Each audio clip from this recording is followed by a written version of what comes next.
7ഓളം സിനിമകൾ ഇതേപോലെ വിവാദം വന്നപ്പോ സംവിധായകരോ നിർമ്മാതാവോ നടനോ അതിലേതെങ്കിലും പ്രമേയം മാറ്റോ ഏതെങ്കിലും പിന്നെ രംഗങ്ങള് കട്ട് ചെയ്ത് നീക്കം ചെയ്തോ? ഉണ്ടായിട്ടില്ലല്ലോ. അല്ല, അതിന് പ്രമേയത്തിലല്ലല്ലോ ചോദ്യം ഷാക്കിർ. 32,000 കുട്ടികളെ എന്ന് പറഞ്ഞിരിക്കുന്ന ഒരൊറ്റ ഡയലോഗാണ്, ഒറ്റ സ്റ്റേറ്റ്മെന്റ് ആണ്. ആ സിനിമയിലെ കഥ കഥ തന്നെയാണ്. അതിലാരും തർക്കം പറഞ്ഞിട്ടില്ല. ശരി.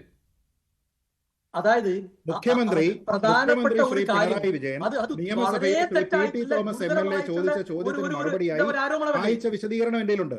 പി.ടി. തോമസ് MLA, നിങ്ങളുടെ UDF-ൽ നിന്നുള്ള പി.ടി. തോമസ് MLA സഭയിൽ ചോദിച്ച ചോദ്യത്തിന് മറുപടിയായി മുഖ്യമന്ത്രി പിണറായി വിജയൻ സഭയിൽ വായിച്ചിരിക്കുന്ന രേഖ, സഭാരേഖ എന്റെ കയ്യിലുണ്ട്. അതിൽ അദ്ദേഹം പറഞ്ഞിരിക്കുന്നതാണ് കേരള സ്റ്റോറിയുടെ കഥ, സോണിയ സെബാസ്റ്റ്യന്റെയും ബെക്സന്റെയും മറ്റും കഥ. അതിൽ ഈ 32,000 എന്ന് പറയുന്ന ഒരൊറ്റ കാര്യം മാത്രമേ ഉള്ളൂ അതിൽ തെറ്റായിട്ടുള്ളത്.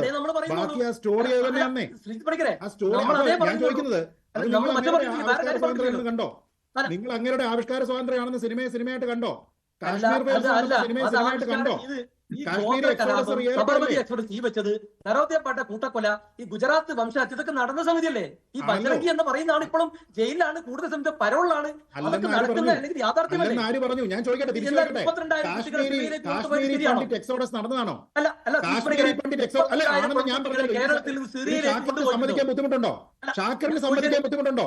കാശ്മീരി പണ്ഡിറ്റ് എക്സോഡസ് എന്ന് പറഞ്ഞാൽ നടന്നിട്ടില്ല എന്ന് പറയുന്നു. ഉത്തരം പറയൂ, നിങ്ങളുടെ ഉത്തരം തരൂ. അല്ല, ഞാൻ സമ്മതിച്ചു. ഗുജറാത്ത് കലാപം എന്ന് പറയുന്ന ആളാണ്, അയാൾ ഇന്നും ജീവിച്ചിരിക്കുന്നുണ്ട്, തെറ്റാണ്, സമ്മതിച്ചു. ഞാൻ ചോദിക്കട്ടെ, കാശ്മീരി പണ്ഡിറ്റ് എക്സോഡസ് നടന്നിട്ടുണ്ടോ?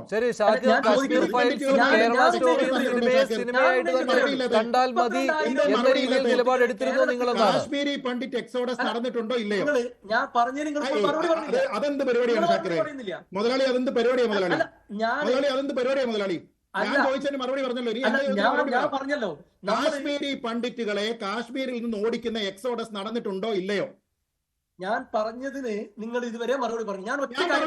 ഞാൻ മറുപടി പറഞ്ഞു, വീണ്ടും ഞാൻ ആവർത്തിക്കുന്നു, ഇവരെല്ലാം ഉണ്ട്. അതേ പറഞ്ഞിട്ടുള്ളൂ. ആ സിനിമ ഞാൻ ചോദിച്ചത് അത് ഉണ്ടെന്ന് പറഞ്ഞിട്ടാണ് ഞാൻ ചോദിക്കുന്നത്. നിങ്ങളുടെ ഇരട്ടത്താപ്പാണ് ഇപ്പൊ പ്രേക്ഷകർ കാണുന്നത്. നിങ്ങളുടെ ഷാക്കിറിന്റെ ഇരട്ടത്താപ്പാണ് ഇപ്പൊ പ്രേക്ഷകർ കാണുന്നത്. കാശ്മീർ ഫയൽസ് എന്ന സിനിമയിൽ പറഞ്ഞിരിക്കുന്ന കാശ്മീരി എക്സോഡസ് നടന്നിട്ടുണ്ടോ ഇല്ലയോ? നിങ്ങൾ മിണ്ടാതിരിക്കുന്നത് എന്തിനാണെന്ന് നമുക്കറിയാം കേട്ടോ. അരിഹാരം കഴിക്കുന്നവർക്കും പത്തിരി കഴിക്കുന്നവർക്കും മനസ്സിലാവും കേട്ടോ.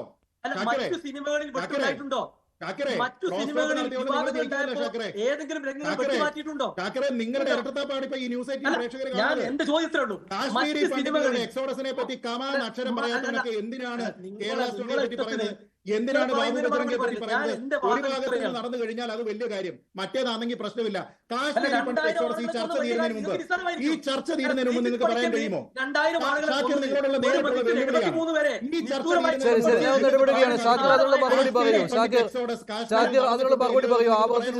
ചോദിക്കുന്നുണ്ട്, കാശ്മീർ ഫയൽസിനെയും കേരള സ്റ്റോറിയെയും നിങ്ങൾ എതിർത്തതിനെ കുറിച്ചാണ്. 2000 ആളുകളെ കൊന്ന ഗുജറാത്ത് കലാപം ശ്രീജിത്ത് പണിക്കർക്ക് വളരെ നിസ്സാര കാര്യമാണ്.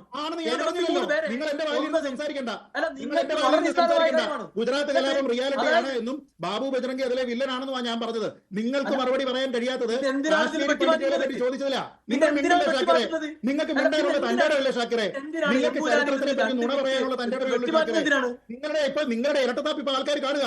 ഞാൻ 5 മിനിറ്റായിട്ട് നിങ്ങളോട് ചോദിക്കുന്നു, കാശ്മീരി പണ്ഡിറ്റുകളുടെ എക്സോഡസ് നിങ്ങൾ അംഗീകരിക്കുന്നോ ഇല്ലയോ?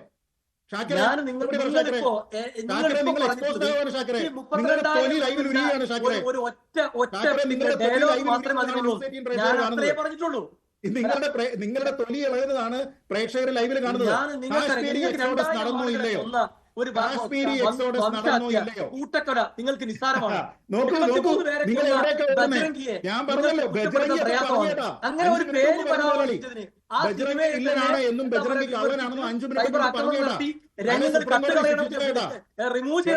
ലൈഫ് ടൈം ഇംപ്രിസൺമെന്റ് ശിക്ഷിച്ചേട്ടാ. ഞാനത് സമ്മതിച്ചാലും വില്ലനാണ്. കാശ്മീരി പണ്ഡിറ്റ് എക്സോഡസ് നിങ്ങൾ സമ്മതിക്കുന്നു? കേരള സ്റ്റോറിയുടെ കഥ മുഖ്യമന്ത്രി പിണറായി വിജയൻ സഭയിൽ വായിച്ച റിയൽ ഇൻസിഡന്റ് ആണെന്ന് നിങ്ങൾ സമ്മതിക്കുന്നോ? നിങ്ങളുടെ MLA നിങ്ങളുടെ UDF-ലെ പി.ടി. തോമസിനോട് പറഞ്ഞതാ. അപ്പൊ കാശ്മീരി പണ്ഡിറ്റ് എക്സോഡസിനെ പറ്റി നിങ്ങൾ കമാന്ന് മിണ്ടൂല. നിങ്ങൾക്ക് പറയാൻ ധൈര്യമില്ല. നിങ്ങൾക്ക് അതിനെ തള്ളി പറയാൻ ധൈര്യമില്ല. നിങ്ങൾക്ക് കേരള സ്റ്റോറി നിങ്ങളുടെ MLA-യോട് പറഞ്ഞിരിക്കുന്ന കാര്യത്തിനെ പറ്റി ഉൾക്കൊള്ളാൻ നിങ്ങൾക്ക് തന്റേടമില്ല. പിന്നെ എന്തിനാണ് സാറേ ഈ വൺ ഡയറക്ഷനിലായിട്ടുള്ള ആവിഷ്കാര സ്വാതന്ത്ര്യത്തിന് വാദിക്കുന്നത്? നിങ്ങളുടെ ആവിഷ്കാര സ്വാതന്ത്ര്യം വൺ വേ ആണ്. ആവിഷ്കാര സ്വാതന്ത്ര്യം എല്ലാവർക്കും വേണം സാറേ. ശരി ശരി, ആവിഷ്കാര സ്വാതന്ത്ര്യത്തിന്റെ കാര്യത്തിലും സിനിമയെ സിനിമയായി കാണണമെന്ന നിലപാടിന്റെ കാര്യത്തിലും ഇരട്ടത്താപ്പുണ്ട് എന്ന കാര്യത്തിൽ യാതൊരു സംശയമില്ല. ചർച്ച അവസാനിപ്പിക്കുകയാണ് ഞാൻ. നന്ദി ചർച്ചയിൽ പങ്കെടുത്ത. ഒറ്റ ചോദ്യം, ആ 32,000 എന്നുള്ള പരാമർശം നീക്കം ചെയ്തോ? നിങ്ങൾ ന്യൂസ് നോക്കൂ, നിങ്ങൾ പത്രം പോലും വായിക്കുന്നില്ലെന്നാണ് മനസ്സിലാകുന്നത്. നിങ്ങൾ ന്യൂസ് നോക്കൂ, അതിന്റെ പ്രൊമോഷണൽ കാർഡിലടക്കം നീക്കം ചെയ്തില്ലേ? പ്രൊമോഷണൽ കാർഡിലടക്കം നീക്കം ചെയ്തില്ലേ? എന്താണ് ചേട്ടാ, എത്ര പറഞ്ഞിട്ട് മനസ്സിലാവാത്തത് എന്താണ് ചേട്ടാ? ഞാൻ ഇത്രയും സമ്മതിച്ചല്ലോ. കഴിഞ്ഞ 10 മിനിറ്റ് ആയിട്ട് നിങ്ങളോട് ചോദിക്കുന്ന ഒറ്റ ചോദ്യമാണ്. നിങ്ങൾ ഈ ചർച്ച തീരാനുള്ള സമയം വരെയും നിങ്ങൾ സംസാരിച്ചുകൊണ്ട് പോവുക എന്ന് പറയുന്നത് നിങ്ങളുടെ ഇരട്ടത്താപ്പാണ്. നിങ്ങൾക്ക് കാശ്മീരി പണ്ഡിറ്റ് എക്സോഡസിനെ പറ്റി നിങ്ങൾ മിണ്ടൂല, നിങ്ങൾക്ക് തന്നെ അറിയില്ല, നിങ്ങൾക്ക് ചരിത്രബോധമില്ല. നിങ്ങൾ പറഞ്ഞു കഴിഞ്ഞാൽ നിങ്ങൾ പെട്ടു, നിങ്ങൾക്കറിയാം. അതുകൊണ്ട് നിങ്ങൾ ആവിഷ്കാര സ്വാതന്ത്ര്യം പൊന്നു ഷാക്കിർ മുതലാളി, ആവിഷ്കാര സ്വാതന്ത്ര്യം 1 വേ ട്രാഫിക് അല്ല, അത് ഹൈവേ ആണ്. അങ്ങോട്ടും ഇങ്ങോട്ടും വണ്ടി പോകണം. നിങ്ങൾക്ക് വണ്ടി ഒരു സ്ഥലത്തിലേക്ക് പോവുള്ളൂ. നിങ്ങൾ മറ്റേ സൈഡിൽ ബാരിക്കേഡ് വെച്ചിരിക്കുക. ഷാക്കിറെ, കഷ്ടമാണ് ഷാക്കിറെ.